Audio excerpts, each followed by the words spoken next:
In a move that feels like it was pulled straight from a cinematic finale, Taylor Swift has officially reclaimed what was once taken from her: the master recordings of her first 6 studio albums. Yes, you heard that right. Taylor now owns everything.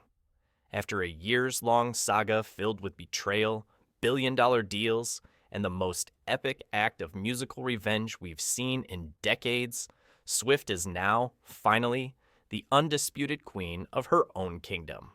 All of the music I've ever made now belongs to me.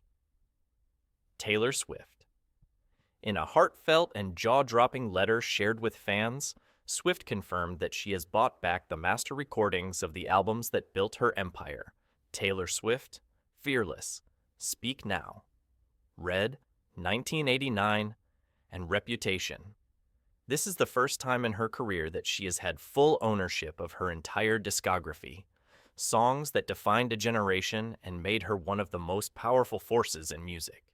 But let's rewind a bit, because this didn't just happen overnight. No. This was a long game, 6 years in the making, with all the drama, tension, and heartbreak of a Taylor Swift bridge. The 2019 plot twist: enter the villain. Back in 2019, Swift's musical legacy was yanked from under her. Her original label, Big Machine Records, sold the master recordings of her first 6 albums to none other than music mogul Scooter Braun. Yes, that Scooter Braun, the man who once managed Kanye West, of all people. To Swift, this was a personal and professional nightmare.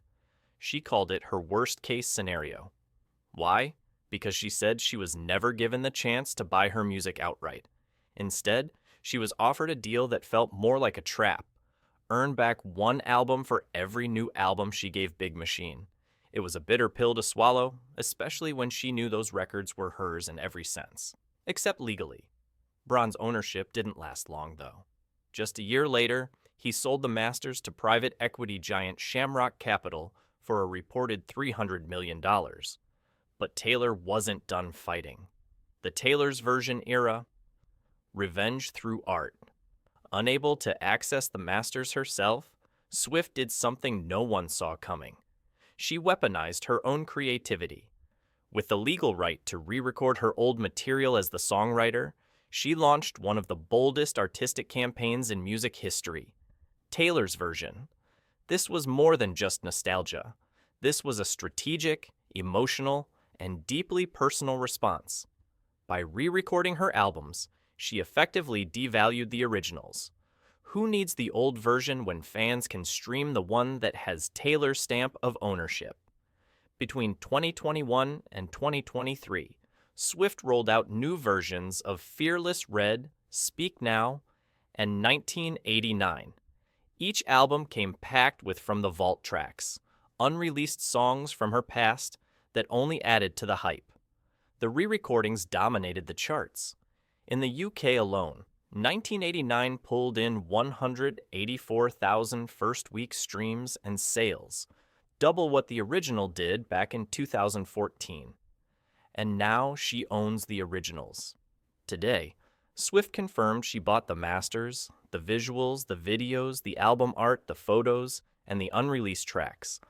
It's a full-circle moment that fans have been dreaming of since 2019. Rumors had swirled about a possible billion-dollar price tag, but sources now confirm that the numbers were inflated. Still, whatever she paid, it was worth it, not just in cash, but in closure. In her letter, Swift praised Shamrock Capital for handling the deal with honesty and respect. This was a business deal to them, she wrote, but I really felt like they saw it for what it was to me: my memories and my sweat and my handwriting and my decades of dreams. She even joked that her first tattoo might just be a huge shamrock on her forehead. That's how much it meant. The missing albums, Reputation and Debut. There's just one twist left in this roller coaster. Reputation and her 2006 self-titled debut remain the only albums she hasn't re-recorded. Fans, aka Swifties, have spent years decoding Easter eggs, outfits, and Instagram captions trying to guess when rep would drop. Final thoughts. She won.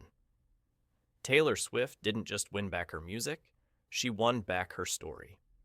What started as a corporate tug-of-war has ended with one woman holding the reins to her legacy. With grit, grace, and a level of strategic brilliance rarely seen in the entertainment world, Swift turned heartbreak into triumph. She now owns her voice, her past, her future. And for the first time ever, every note, every lyric, every tear-stained melody belongs to her. Welcome to Taylor Swift's final form.